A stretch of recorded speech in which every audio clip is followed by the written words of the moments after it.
ஓம் சாய்ராம். எனது அருமை பிள்ளையே, எதை உன்னால் உனது வாழ்க்கையில் ஏற்றுக்கொள்ள முடியவில்லையோ அதை மாற்ற முயற்சி செய். எதை மாற்றிக்கொள்ள முடியவில்லையோ அதை ஏற்றுக்கொள்ள உடனடியாக முடிவு செய்துவிடு. இதுதான் உனது வாழ்க்கையின் ரகசியம். அதுதான் உனது வெற்றிக்கும் வழியும் ஆகும். அடிக்கடி என் வாழ்க்கையே அவ்வளவுதானா சாயப்பா, இன்றோடு எல்லாமே முடிந்து விட்டதா என்று என் பிள்ளை என்னை பார்த்து கேட்கும் பொழுது எனக்கும் அழுகையாக வருகின்றது. இப்படி நீ கேட்பதை முதலில் நிறுத்து. இனிமேல் உன்னிடம் இருந்து வாழவே விருப்பமில்லை என்னும் சொற்களை நான் கேட்கவே கூடாது. இந்த எதிர்மறையான எண்ணமானது மிகவும் ஆபத்தானது. அது உனக்கும் சரி, உன்னை சுற்றி இருப்பவருக்கும் ஆபத்தை விளைவிக்கும். உன் வாழ்க்கையே இருண்டு போனால் என்ன? உன் இருள் நிறைந்த வாழ்வில் வெளிச்சமாக நான் வருவேன் என்பதை என்றுமே மறவாதே. உன் இருள் நிறைந்த வாழ்வில் நான் விளக்கேற்றுவேன். இந்த அப்பாவிற்கு எத்தனை முறை நீ விளக்கேற்றியுள்ளாய்? உன்னை கைவிட்டு விடுவேனா என்ன? இதற்காகவா உன்னை இத்தனை நாட்களாக பாடுபட்டு உன்னை வளர்த்து ஆளாக்கி வந்துள்ளேன்? நாளை வாரத்தின் தொடக்க நாளிலேயே நீ எதிர்பாராத இடத்தில் இருந்து உனக்கான நல்ல செய்தி, அதுவும் விடியற் காலையிலேயே வந்து சேரும். அது உனது வாழ்க்கையை மாற்றப் போகின்றது. அந்த நொடியிலிருந்து உனக்கான அனைத்து உதவிகளும் உன்னை வந்து சேரும். தடைப்பட்ட அத்தனை காரியங்களும் வெற்றிகரமாக முடிவடைய போகிறது. அதுவும் நீ என்ன நினைத்தாயோ அத்தனையும் நீ நினைத்த மாதிரியாகவே நடக்கப் போகின்றது. என்னை நம்பு. நான் கடவுள் அல்ல, நான் உனது தந்தை.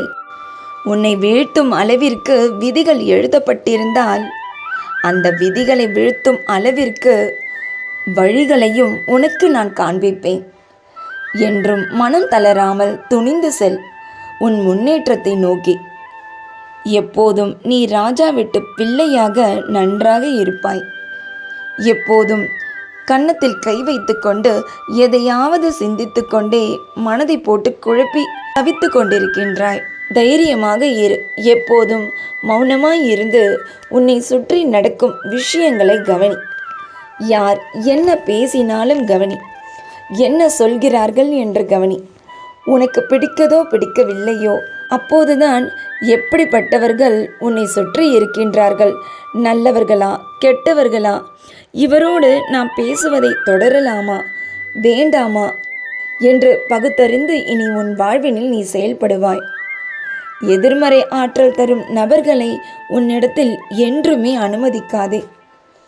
குறிப்பாக அவர்களின் வீட்டு கஷ்டத்தை உன்னிடம் சொல்லிவிட்டு நீ ஏதோ அதற்கு பதில் சொல்ல போக கடைசியில் நீதான் கெட்டவனாக தெரிவாய். அதனால் உனக்கே 1000 பிரச்சனைகள் உள்ளது. அதை சரி செய்யவே நீ போராடி கொண்டிருக்கின்றாய். அப்படி இருக்கையில் மற்றவர் பிரச்சனைகள் உனது தலையில் நீ போட்டுக்கொள்ள வேண்டாம். உன்னை எனது இதயத்தில் ஓர் உயர்ந்த இடத்தில் வைத்துள்ளேன். நீ சந்தோஷமாக வாழ்வாய். என்னை நினைத்தாலே உனக்கு சகல சௌபாகியங்களும் உண்டாகும் என்பதை என்றுமே மறவாதே. என்னை நினைப்பதுதான் உனது வேலை. உன்னை வாழ்வினில் உயர்த்துவது எனது வேலையாகும்.